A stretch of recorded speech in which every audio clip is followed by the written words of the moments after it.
Chapter 12. In the West Wing. Maxim had to go up to London at the end of June.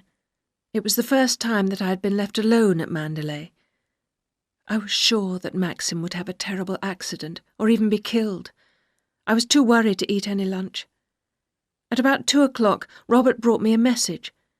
Maxim had arrived safely in London after a good journey. I felt happy again, and also rather hungry. I went back into the dining room and took an apple and some biscuits. Then I called Jasper, and we went together into the woods. As I sat there, I felt happier than I had ever been at Mandalay. I could not understand it. I had not wanted Maxim to go to London, but now I was glad to be alone. I walked through the happy valley to the bay. The sea was very calm. Jasper ran up the rocks leading to the next bay. "Not that way, Jasper," I called. The dog took no notice. Oh well, it doesn't matter, I thought. Maxim isn't here. And I climbed over the rocks after Jasper. The tide was out and there was very little water in the bay. The white and green buoy was still there. I could read the name on it now. Je reviens. A strange name for a boat. I'll come back.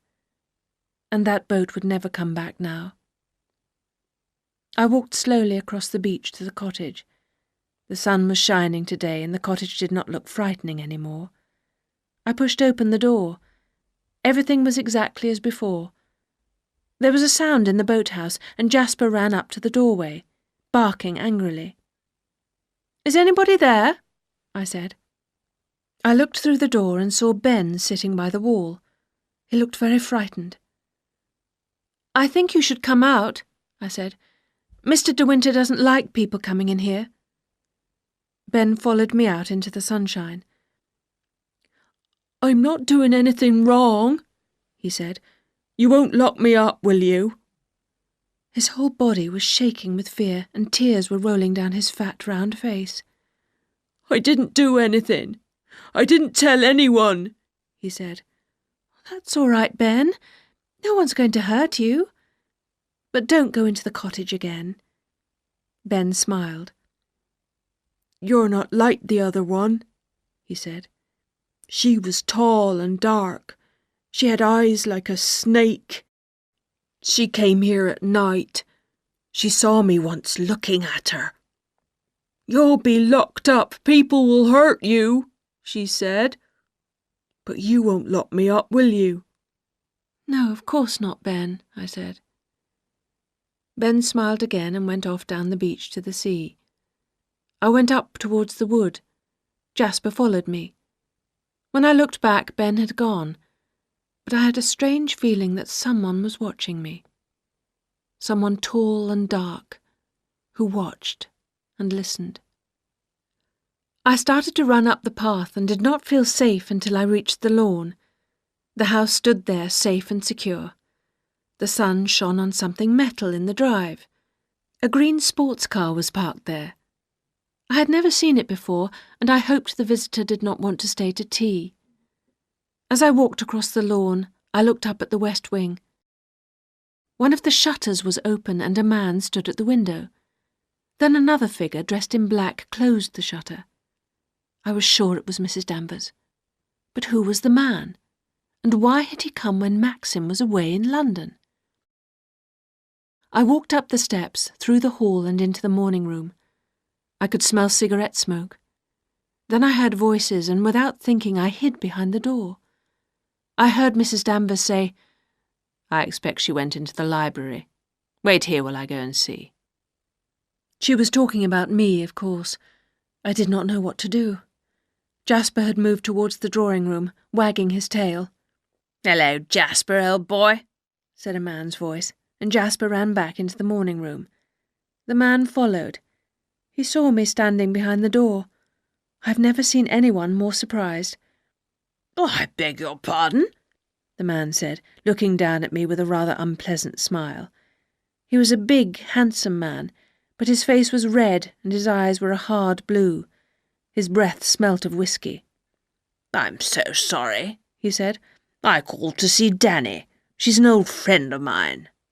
He lit a cigarette and looked round the room. "How's old Max?" he asked. "Maxim's very well. He's in London," I said. "What? He's left you all alone? That's not fair, is it?" The man gave an unpleasant laugh. I did not like him at all. At that moment Mrs. Danvers came back. She looked at me angrily. "Well, Danny," the man said, "aren't you going to introduce me to the new bride?" "This is Mr. Favell, madam," said Mrs. Danvers. "How do you do?" I said politely. "Will you stay to tea?" The man laughed again. "Now, isn't that kind, Danny?" he said. "But I had better be going. Come and look at my car," he said to me. "It's a good car, much faster than the one Max has." I did not like the way that Favell spoke about Maxim. I did not want to look at his car, but I followed him out into the hall. "Goodbye, Danny. Take care of yourself. You know my telephone number." "Dear old Mandalay," Favell said as we walked out of the house. "What do you think of it? Aren't you lonely living here?" "I'm very fond of Mandalay," I said. "I've enjoyed meeting you," Favell said, standing by his car. "But I'd rather you didn't tell Max about my visit. I'm afraid your husband doesn't like me very much. He might be cross with poor old Danny." "No. All right," I said awkwardly. "I won't say anything to Maxim." He got into the car and started the engine. "That's very kind," he said. "Perhaps I'll come back and see you one day. Goodbye." Favell drove away noisily and much too fast. I walked slowly back to the house. Mrs. Danvers had gone. I wondered who Favell was. He had certainly been to Mandalay before, and, like Rebecca, he called Maxim Max. Had Favell known Rebecca? What had he been doing in the West Wing? There were some very valuable things in the house. Perhaps the man was a thief. I decided to go up to the West Wing. I must see that everything was all right. The house seemed very quiet as I began to walk up the stairs. My heart was beating in a strange, excited way. I was again in the corridor where I had stood on my first morning at Mandalay. I turned the handle of the nearest door and went inside. Everything was dark. I found the light and switched it on. I was surprised to see that the room was completely furnished. There was no dust and everything was clean and tidy. The room, a bedroom, was the most beautiful I had ever seen. There were flowers on the dressing table and on the table beside the bed. A satin dressing gown lay on a chair. There was a pair of slippers under a chair. I walked slowly into the middle of the room. No, it was not used. It was not lived in any more. The air was not fresh. Rebecca would never come back to this room again. I could hear the sea clearly. I went to the window and opened a shutter. Yes, I was standing at the window where I had seen Mrs. Danvers and Favell. I felt afraid and my legs began to tremble. I sat down on the stool by the dressing table. I looked round the room, the most beautiful in Mandalay, a room that was never used now. I got up and went to the chair. I touched the satin dressing gown. I picked up the slippers and held them in my hand. On the bed lay Rebecca's nightdress. I went to the bed and held the nightdress to my face. It was cold and smelt of the flowers in the Happy Valley. As I stood looking down at the bed, I heard a step behind me. I turned quickly. It was Mrs. Danvers. I shall never forget the look on her face. It was a look of strange, terrible excitement. She came nearer, and I could feel her breath on my face. "Is there anything the matter, madam? Are you feeling unwell?" Mrs. Danvers said quietly. "I did not expect to see you here, Mrs. Danvers. I came up to fasten one of the shutters." "I will fasten it," Mrs. Danvers said. Mrs. Danvers came back from the window and stood beside me. "You opened the shutter yourself, didn't you?" she said. You wanted to see this room, didn't you? Now you are here. Let me show you everything." Her voice now was as soft and sweet as honey. "It's a lovely room, isn't it? That was her bed. I keep it just as it was. This was her nightdress. She was wearing it the night before she died. These are her slippers." Mrs. Danvers put the slippers back under the chair and walked across the room to a large wardrobe. "All her evening clothes are here. Her furs, too. Mr. De Winter was always buying clothes for her. Beautiful clothes." Mrs. Danvers held my arm tightly with her long, thin fingers. Her eyes looked deep into mine. "I blame myself for the accident," she said. "I was out that evening. When I came in, I heard she'd gone down to the bay. I was worried. The wind was blowing hard. Mr. De Winter came in at about 11. The wind was blowing harder, and still she had not come back. I sat on my bed until after 5, then I put on my coat and went down to the bay. I saw at once that the boat had gone." Mrs. Danvers' hand fell back to her side. "That is why Mr. De Winter doesn't use these rooms any more. Listen to the sea." Even with the shutters and windows closed, I could hear the dull, harsh sound of the sea in the bay. "I come into these rooms and dust them every day," Mrs. Danvers said. "If you want to come again, ask me. No one comes here but me. Sometimes I feel she is standing here behind me. I feel her everywhere. In the morning room and in the hall. You feel her too, don't you?" I tried to smile, but I felt sick and ill. "Do you think she can see us now?" Mrs. Danvers asked me. "Do you think the dead watch the living?" "I don't know," I said. "I don't know." "Sometimes I think she watches you and Mr. De Winter together," Mrs. Danvers whispered. We stood there by the door, staring at one another. I could not take my eyes away from hers. Then I turned and walked into the corridor. I went down the stairs and through the door to the east wing. I pushed open the door to my own bedroom. I shut the door of the room and locked it. Then I lay down on my bed and closed my eyes. I felt terribly sick.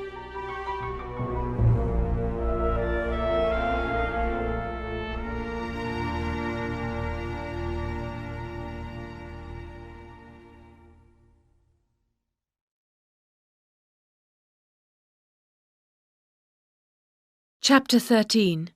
More about Jack Favell. Maxim rang up the next morning. I heard the phone ring while I was having breakfast, and Frith answered it. I hoped that Maxim would ask for me, but he did not. "Mr. De Winter will be back at about 6 this evening," Frith told me. "All right, Frith. Thank you," I said. I went on eating breakfast as slowly as I could. Jasper was sitting at my feet. I wondered what I should do all day. I had slept badly. I could not forget my visit to the West Wing. I knew now how much Mrs. Danvers hated me. About 10 o'clock the telephone rang again. This time it was Beatrice. "Well, my dear, how are you?" she said. "Shall I come and have lunch with you today?" "I'd like you to come very much, Beatrice," I said. "All right, my dear. See you later." I put the phone down.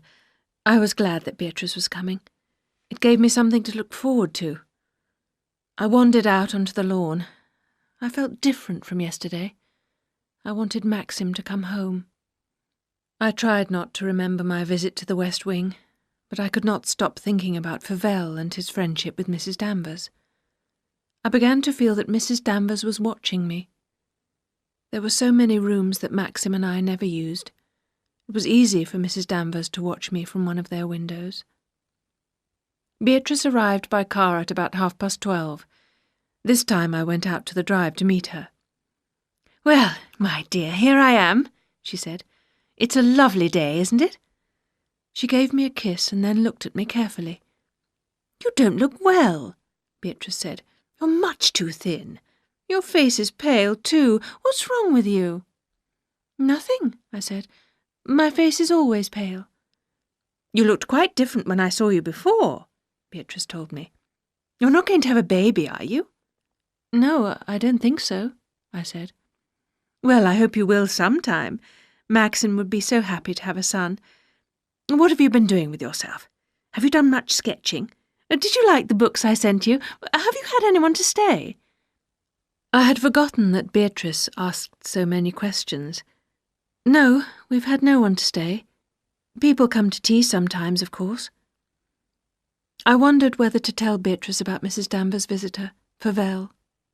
I did not want Beatrice to tell Maxim about the visit, but I did want to find out more about the man. "Have you ever heard of a man called Jack Fauvel, Beatrice?" I asked her. "Jack Fauvel," said Beatrice slowly. "Yes, I do know the name. Wait a minute. Jack Fauvel. Yes, of course. I remember him now. He's an awful man. I met him once years ago." "He was here yesterday," I told her. "He came to see Mrs. Danvers." Beatrice did not look at me. "Oh, well," she said, "I suppose he knows Mrs. Danvers quite well." "But why?" I asked. "Jack Fauvel is Rebecca's cousin," Beatrice said. "I think he came to Mandalay quite a lot when Rebecca was alive. I'm not sure." "I did not like him," I said. "No, I don't suppose that you did," Beatrice answered. I hoped that she would tell me more about Fauvel, but she did not. For the rest of the time we talked about other things. Beatrice stayed for tea and left soon afterwards. She had promised to meet her husband, Giles, at the station. "I hope you won't be so thin next time I see you," Beatrice said as she got into her car. "Give Maxim my love. Look after him, and look after yourself too." I watched Beatrice's car go down the drive. Maxim would not be back for another hour. I did not feel like sitting in the house by myself. I called Jasper and we went for a walk through the woods, but I did not go near the sea. I missed Maxim now and felt lonely without him. Beatrice's questions had made me feel tired too. When I came back from my walk, I saw Maxim's car standing in front of the house. At once I felt much happier. I ran quickly up the steps and into the hall. As I walked towards the library, I heard the sound of voices. One voice was Maxim's, very loud and angry. The door was shut, but I could hear what he said. "You can tell Fauvel to keep away from Mandalay. Tell him I said so," Maxim was saying. "I know he was here. Never mind who told me. His car was seen here yesterday. If you want to meet him somewhere else. I don't want that man at Mandalay. I won't even have him in the gardens. I'm telling you for the last time." I heard footsteps. I ran quickly up the stairs and hid myself. Mrs. Danvers came out of the library. She shut the door and walked up the stairs. Her face was grey with anger, and the look in her eyes frightened me. Thank God she did not know I was watching her. Mrs. Danvers went through the door to the west wing. I waited a moment, and then went downstairs and into the library. Maxim was standing by the window. When he heard the door open, he turned round quickly. I smiled and held out my hand to him. "Oh, it's you," Maxim said. I could tell that he was very angry. His face was white and his mouth hard. I took his hand in mine. "I missed you so much," I said. "I hate being here without you." "Do you?" Maxim said. He did not say anything about Mrs. Danvers or Fauvel. "Are you worried about something?" I asked. "I've had a long day," Maxim answered. "And London was very hot and noisy. I always hate going there." Maxim lit a cigarette and moved away from me. I knew then that he was not going to tell me about his anger with Mrs. Danvers. Maxim still thought of me as a child, someone who must not hear unpleasant things. But he was wrong. I felt I was growing up a little more every day. My life at Mandalay was turning me into a woman.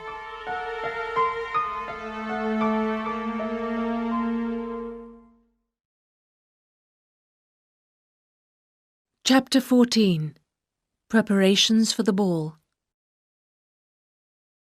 It was on a Sunday afternoon when someone spoke about the fancy dress ball again.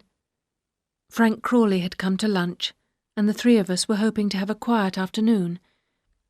But as we were walking out to the big tree on the lawn, we heard a car in the drive. We had to go back into the house to welcome the visitors. Very soon more people arrived, and then some more. They all stayed to tea, of course. As we sat in the drawing room eating cake and sandwiches, one of our visitors suddenly said to Maxim, "Oh, Mr. De Winter, there's something I must ask you. Are you having a fancy dress ball at Mandalay this year?" Maxim answered quietly. "I haven't thought about it," he said. "And I don't think anyone else has either." "Oh, but you're wrong," said another woman. "We have all been thinking about it. We used to enjoy the Mandalay ball so much." "Well, I don't know," said Maxim. "There would be a great deal to do. You had better ask Frank Crawley. He would do most of the work." "I don't mind the work," said Frank, looking at me. "It's for Maxim and Mrs. De Winter to decide." Everyone looked at me and started to talk at once. "Now, Mrs. De Winter, you must help us. Your husband will listen to you. After all, you're a new bride. The ball will be for you." "Yes, of course," said a man. "We all missed your wedding. There ought to be some kind of party here at Mandalay." Everyone laughed and clapped their hands. Maxim looked at me. "What about you? Would you like it?" he said. I did not know what Maxim was thinking. Perhaps he thought I was too shy to want the ball. "I think I rather like the idea," I said with a smile. Maxim turned away. "All right then, Frank. We'll have the dance. Mrs. Danvers can help you. She will know what to do. Now, if we've all finished tea, we'll go into the garden." We all went outside. Our visitors were talking happily now about their costumes for the ball. I felt excited too. "What will you wear?" I said to Maxim. "I never wear fancy dress," Maxim replied. "I'm the host, so I can do as I like." "What shall I wear?" I said. "I've no idea at all." Maxim smiled at me. "If you look pretty, I don't mind what you put on," he told me. "All right," I said. "My costume will be a secret. I shall keep it as a surprise." Maxim laughed and patted me on the shoulder. As usual, he was treating me like a child. I did not want to be a child. I wanted to be a grown-up woman. "I shall wear a beautiful dress at the ball," I told myself. "Everyone will say how charming I am. They will think of me as the real Mrs. De Winter at last. Maxim will love me as his wife and forget about Rebecca." Soon everyone at Mandalay was talking about the fancy dress ball. My little maid Clarice spoke of nothing else. "Oh, madam, it's so exciting," she said. "I'm looking forward to it so much." The preparations went on. Frank was very busy, and so was Mrs. Danvers. I saw very little of her, and I was glad. I began to get worried about my costume. I did not know what to wear. I looked through the books that Beatrice had given me. I made sketches of some of the costumes, but I did not like any of them. I wanted something that was pretty and simple, too. That evening, as I was getting ready for dinner, there was a knock at my bedroom door. To my surprise, it was Mrs. Danvers. She was holding a piece of paper in her hand. It was a drawing of a costume which I had sketched and then thrown away. "I found this, madam," Mrs. Danvers said. "I thought you had thrown it away by mistake." "No, Mrs. Danvers. I don't want it, thank you," I said quickly. I hoped she would go, but she stood at the door. "So you haven't decided what to wear, madam?" Mrs. Danvers said in a friendly voice. "No, I haven't decided yet," I replied. "Perhaps you could copy one of the pictures in the gallery," Mrs. Danvers suggested. "Many of them would make beautiful costumes." What does Mr. De Winter think?" "I don't know," I said. "I wanted to surprise him. I was going to keep my costume a secret." Mrs. Danvers looked pleased at my words. "Then I suggest that you have your costume made in London, madam. There is a shop in Bond Street that would do it really well." "I have always liked the picture of the girl in white," Mrs. Danvers went on in the same friendly way. "The picture is about 200 years old. The girl's wearing a very simple dress. It would be easy to copy." I did not know what to say. I knew the picture well. I wished I had thought of the idea myself. "Thank you, Mrs. Danvers," I said. Mrs. Danvers went out quietly. I wondered why she was so friendly. Perhaps Maxim's anger had frightened her a little. As I went down to dinner, I stopped in front of the picture of the young girl. Her name was Caroline de Winter, and she had been famous for her beauty. The dress was very simple, with short sleeves and a long full skirt. Her hair was in curls. I would have to wear a wig over my own straight hair. I felt very excited. I was glad that I had chosen my costume at last. I said nothing to Maxim. The next day I made a sketch of the picture, then I sent the drawing to the shop in London, with careful instructions about the dress and the wig. The preparations for the great day went on. No one expected me to do anything. Slowly the great house began to change. Furniture was moved as the great hall was prepared for dancing. Coloured lights were hung in the trees outside. There were flowers everywhere. Hundreds of them were brought in from the garden, and Mrs. Danvers knew exactly how to arrange them. Mandalay took on a new beauty. I had never seen the old house looking so lovely.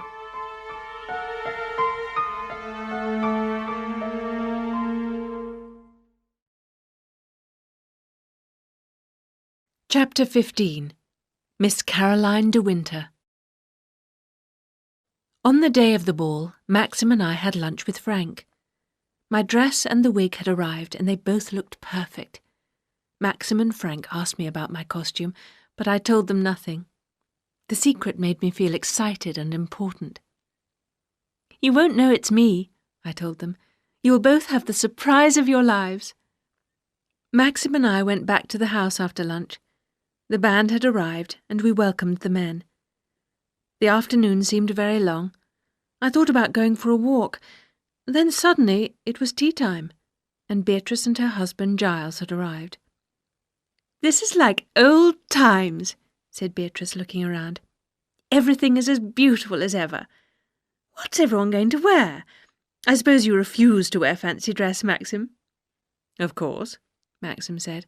"I prefer to be comfortable." "I'm going to dress as an Arab," said Giles. "I got the idea from a friend." "What about you, Mrs. Lacey?" Frank said to Beatrice. "I'm in Eastern dress too. I'm wearing a veil and lots of jewellery. I'll be cool and comfortable, that's all that matters." Beatrice turned to me. "And what is our hostess going to wear?" she asked. "The ball is for you, after all. We all expect you to wear something really special."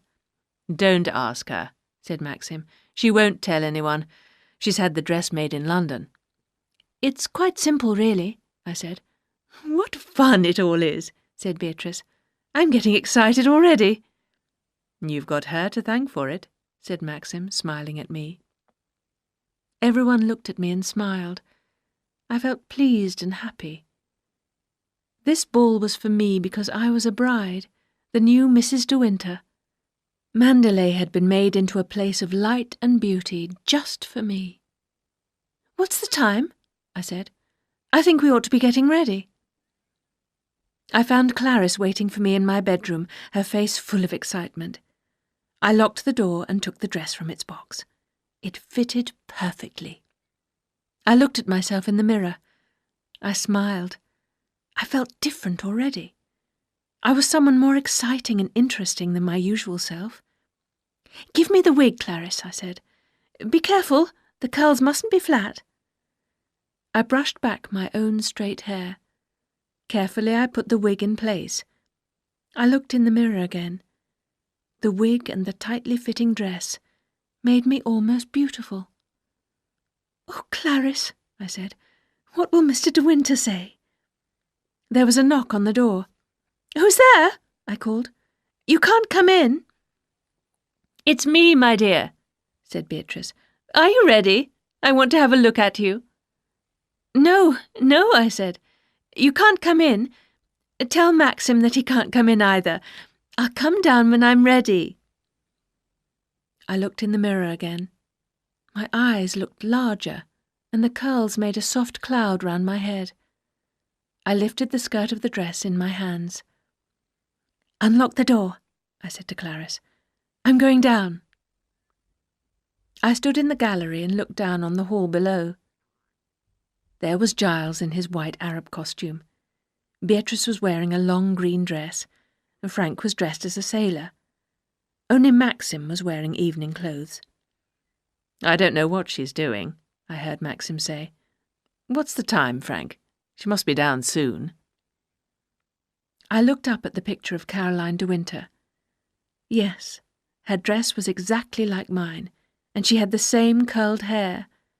The band was playing softly in the gallery. "Beat the drum," I said, "and call out, 'Miss Caroline de Winter.'" The drum sounded. Everyone looked up. "Miss Caroline de Winter!" the man shouted. I stood at the top of the stairs smiling. I expected everyone to laugh and clap as I walked down the stairs. Nobody laughed. Nobody clapped. They all stared at me without moving. I smiled at Maxim. "How do you do, Mr. De Winter?" I said. Maxim stared up at me. His face was completely white. Something was wrong. Why was Maxim looking like that? He moved towards the stairs. "What the hell do you think you're doing?" he said. His eyes were on fire with anger. "It's the picture," I said. "The one in the gallery." There was a long silence. Still nobody moved. "What is it?" I said. "What have I done?" When Maxim answered, his voice was cold and hard. "Go and take off that dress. It doesn't matter what you wear. Any evening dress will do. Go quickly, before anyone comes." I could not speak. I stood staring at Maxim. "What are you standing there for?" he asked me. "Didn't you hear what I said?" I turned and ran up the stairs. My eyes were full of tears. I did not know what I was doing. The door to the west wing was open. Mrs. Danvers was standing there. I shall never forget the terrible look on her face. It was a look of joy and the most terrible hate. She stood there smiling at me. Then I ran from her, back to my room, tripping and nearly falling over my long skirt. Clarice was waiting for me in my bedroom. She had heard what had happened. When she saw my face, Clarice started to cry. "It doesn't matter, Clarice," I said. "Help me take off this dress, quickly." "What will you wear, madam?" Clarice asked me. "I don't know," I said. "Leave me alone now. I'll be all right. Go down and enjoy the party. Don't tell anyone what has happened." After Clarice had gone, someone knocked at the door. It opened and Beatrice came in. "My dear," she said, "are you all right?" I put a hand up to my head and took off the wig.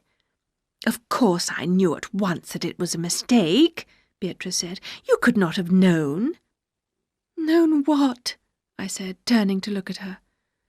"Why, about your costume. It was exactly what Rebecca wore at the last fancy dress ball here. As you stood on the stairs, I thought for one terrible moment—" "I ought to have known," I said. I was thinking of Mrs. Danvers.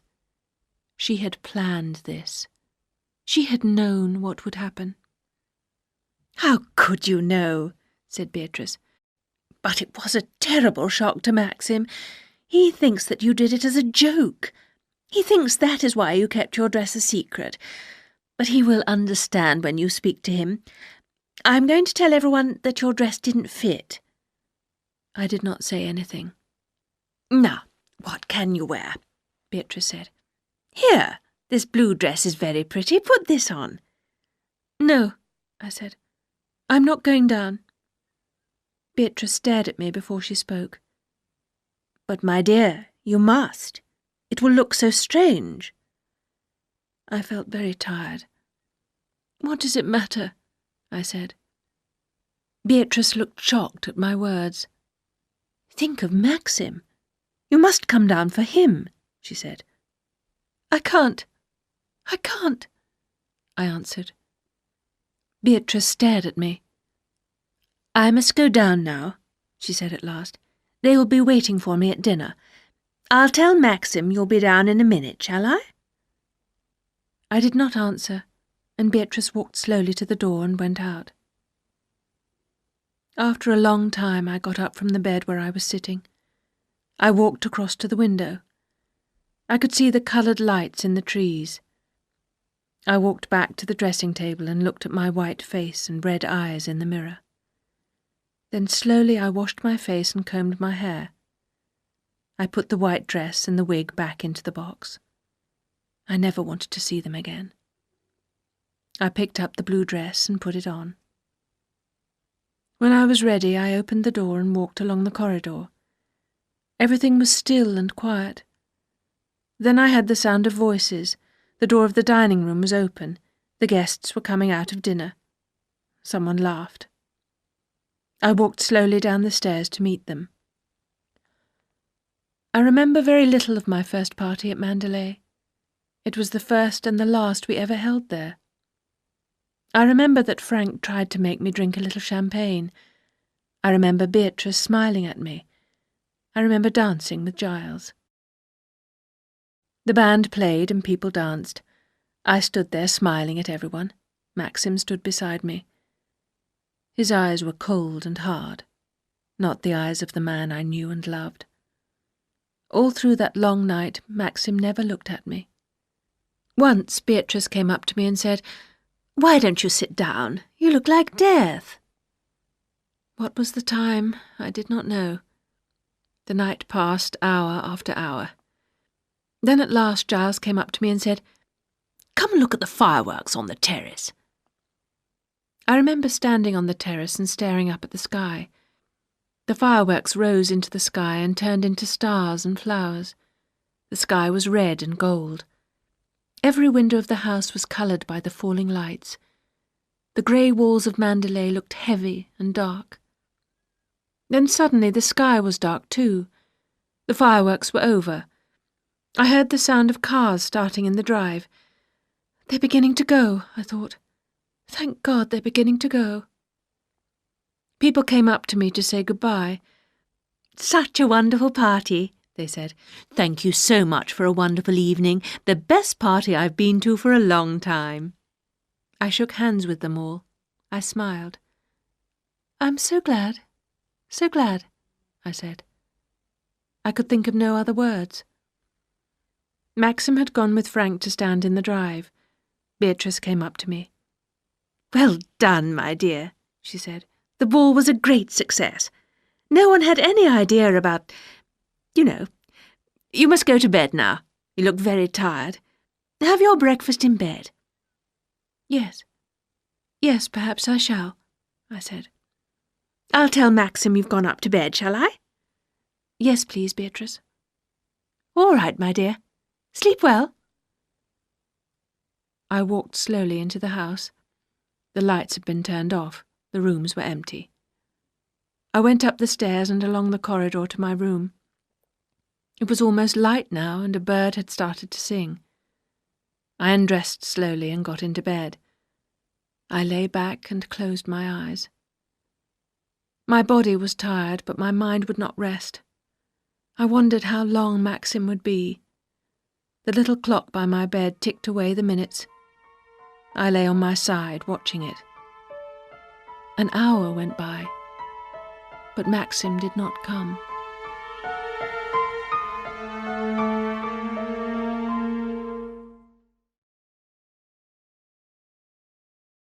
Chapter 16. Why don't you jump? I fell asleep at about 7 o'clock. When I woke up again, it was after 11. Clarice had bought me some tea. It was cold now, but I drank it. Maxim's bed was empty. He had not come to bed at all. I sat up, looking straight in front of me. My marriage was a failure. It had failed after only 3 months. I was too young for Maxim. I knew too little about the world. The fact that I loved him made no difference. It was not the sort of love he needed. Maxim was not in love with me. He had never loved me. He did not belong to me, he belonged to Rebecca. Rebecca was the real Mrs. De Winter. I could never be the mistress of Mandalay. Wherever I walked, wherever I sat, I saw Rebecca. I knew her well. I knew her tall, slim figure, her small face and clear white skin. If I ever heard her voice, I would know it. Rebecca. Always Rebecca. I would never escape from Rebecca. She was too strong for me. I got out of bed and opened the curtains. Sunlight filled the room. I could not hide in my bedroom any longer. I had a bath, dressed, and went downstairs. The servants had been very busy. The rooms were clean and tidy. The flowers had gone. Soon there would be nothing to remind us of the fancy dress ball. I met Robert in the dining room. "Good morning, Robert," I said. "Have you seen Mr. De Winter anywhere?" "He went out soon after breakfast, madam. He's not been in since." I went into the small room behind the library and picked up the telephone. Perhaps Maxim was with Frank. I had to talk to Maxim. I had to explain about last night. "Frank, it's me," I said when he answered. "Where's Maxim?" "I don't know. I haven't seen him," Frank said. "How did he sleep? How was he at breakfast?" "Frank," I said slowly, "Maxim did not come to bed last night." There was silence. "I was afraid something like that would happen," Frank said at last. "Where do you think he's gone?" I asked. "I must see him. I've got to explain about last night. Maxim thinks I did it as a joke." I could not stop my tears now. They poured down my face as I spoke. "You mustn't talk like that," Frank said. "Let me come up and see you." "No," I said. "It has happened. Nothing can be changed now. Perhaps that's a good thing. I understand things more clearly now." "What do you mean?" said Frank quickly. "Maxim doesn't love me. He loves Rebecca," I said. "He's never forgotten her. He's never loved me, Frank. It's always Rebecca, Rebecca, Rebecca." I heard Frank cry out. "I've got to come and see you," he said. I put down the telephone and stood up. I did not want to see Frank. He could not help me. No one could help me but myself. Perhaps I would never see Maxim again. Perhaps Maxim had left me and would never come back. I could not get these thoughts out of my mind. I went to the window and looked out. A fog had come up from the sea. I could not see the woods. It was very hot, but the sun was hidden behind the wall of fog. I could hear the sea, and I could smell it in the fog. I walked out of the house and onto the lawn. I looked back at the house. One of the shutters in the west wing had been pulled back. Someone was standing there looking down at me. For a moment, I thought that it was Maxim. Then the figure moved, and I saw that it was Mrs. Danvers. I felt that she knew about my tears. She had planned all this to happen. This was her triumph, hers and Rebecca's. I remembered Mrs. Danvers smiling at me like a devil. But she was a living woman like myself. She was not dead like Rebecca. I could not speak to Rebecca, but I could speak to Mrs. Danvers. I walked back across the lawn. I went through the house along the dark, silent corridor of the west wing to Rebecca's room. I turned the handle of the door and went inside. Mrs. Danvers was still standing by the window. The shutter was folded back. She turned to me, and I saw that her eyes were red with crying. There were dark shadows on her white face. "You've done what you wanted, Mrs. Danvers," I said. "You wanted this to happen, didn't you? Are you pleased now? Are you happy?" She turned her head away from me. "Why did you ever come to Mandalay?" she said. "Nobody wanted you. We were all right until you came." "You seem to forget that I love Mr. De Winter," I said. "If you loved him, you would never have married him," Mrs. Danvers said. "Why do you hate me?" I asked. "What have I done to you?" "You tried to take Mrs. De Winter's place," she said. "But I changed nothing here. I left everything to you. I wanted to be friends with you," I said. She did not answer. "Many people marry twice," I said. "My marriage to Mr. De Winter isn't a crime. Haven't we a right to be happy?" "Mr. De Winter is not happy," Mrs. Danvers said, looking at me at last. "Look into his eyes. He's in hell. He has looked like that ever since she died." "It's not true," I said. "It's not true. He was happy when we were in Italy together." "Well, he's a man, isn't he?" she said with a hard laugh. "Every man likes to enjoy his honeymoon." I was suddenly very angry and not afraid of Mrs. Danvers any more. I went up to her and shook her by the arm. "How dare you speak to me like that? How dare you? You made me wear that dress last night. You wanted to hurt Mr. De Winter. Do you think his pain and unhappiness will bring Mrs. De Winter back?" Mrs. Danvers moved away from me. "What do I care for his pain?" she said. "He's never cared about mine. How do you think I felt watching you sit in her place, using the things she used? I hear the servants calling you Mrs. De Winter, and all the time the real Mrs. De Winter with her smile and her lovely face is lying cold and dead in the church." Mrs. Danvers' face was twisted with pain. Her voice was loud and hard. "Mr. De Winter deserves his pain. Marrying a young girl like you, and only 10 months afterwards. Well, he's paying for it now. He knows she is watching him. My lady comes at night and watches him. I looked after her when she was a child. Did you know that?" "No," I said. "No. What's the use of this, Mrs. Danvers? I don't want to hear any more." Mrs. Danvers did not seem to hear me. She went on speaking in a high, harsh voice. "Mrs. De Winter was a lovely child," she said. "When she was only 12 years old, the men could not stop looking at her. But even then she cared for nothing and nobody. And that's how she was when she grew up. She was beaten in the end, but it wasn't a man. It wasn't a woman. The sea got her. The sea was too strong for her in the end." Mrs. Danvers began to cry noisily, with her mouth open and her eyes dry. "Mrs. Danvers, you're not well. You ought to be in bed," I said. She looked at me angrily. "Leave me alone. Why shouldn't I cry? What's it to do with you? You came here and thought you could take Mrs. De Winter's place. You! Why, even the servants laughed at you when you came to Mandalay." "You'd better stop this, Mrs. Danvers," I said. "You'd better go to your room." "Yes. And then what will you do? You'll go to Mr. De Winter and tell him that Mrs. Danvers has been unkind to you. You'll go to him like you did when Mr. Favell came here. Mr. De Winter was jealous of Mr. Favell when she was alive. He's jealous now. That shows you he's not forgotten her, doesn't it? Of course Mr. De Winter was jealous. She didn't care. She only laughed.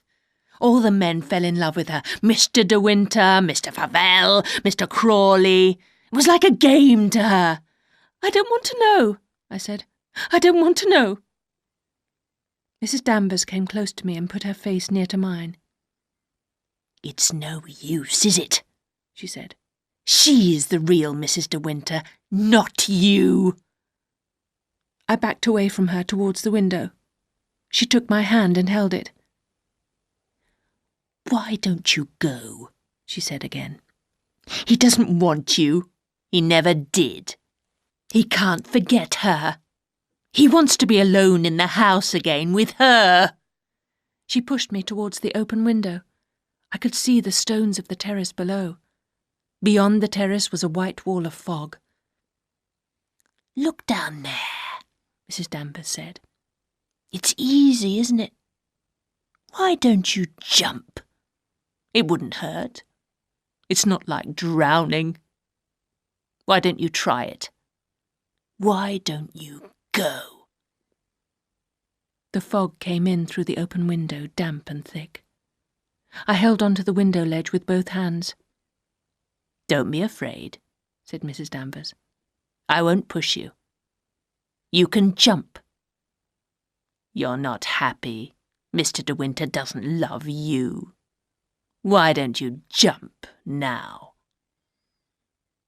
The fog was thicker than before. There was fog below and all around me. If I jumped now, I would not see the stones.